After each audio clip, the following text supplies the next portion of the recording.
I think your reaction in your life is really the only thing that nobody will ever be able to take away from you. Like, things may be out of your control.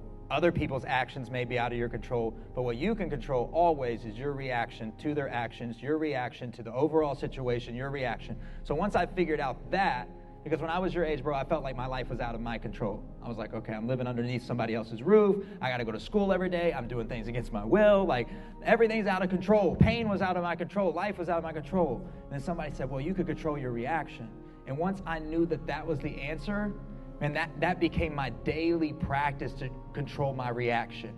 See, awareness, man, awareness, it doesn't fix the problem, but it allows you to create a personalized solution to the problem. So when I became aware that my reaction was in my control, I started to look up things like mindfulness. I started to look up like meditation. I started to look up breathing exercises. And when things happened to me that felt out of my control, instead of immediately reacting out of emotion, I did the things that I learned online. It's YouTube University, my friends. If you want to know how to control your mind, manage your emotions, somebody out there has spent their whole life studying this, and you can learn from them. And I do the practices daily.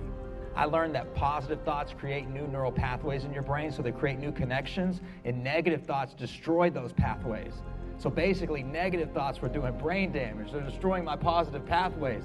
And so that's why you take a problem to a negative person, they're like, I can't do it. Even if you told them what to do, they can't see it possible for themselves because they lack the connections. It's like having a bad Wi-Fi connection, right?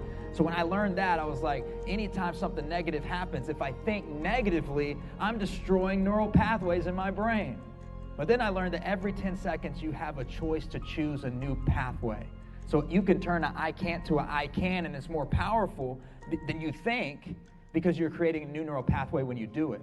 So something negative happens to you and you pick out the positivity, then you're creating new connections. If you did that 10, 15, 20, 30, 40, 50 times a day and you get used to doing it, then eventually you'll have enough connections to think through the problem.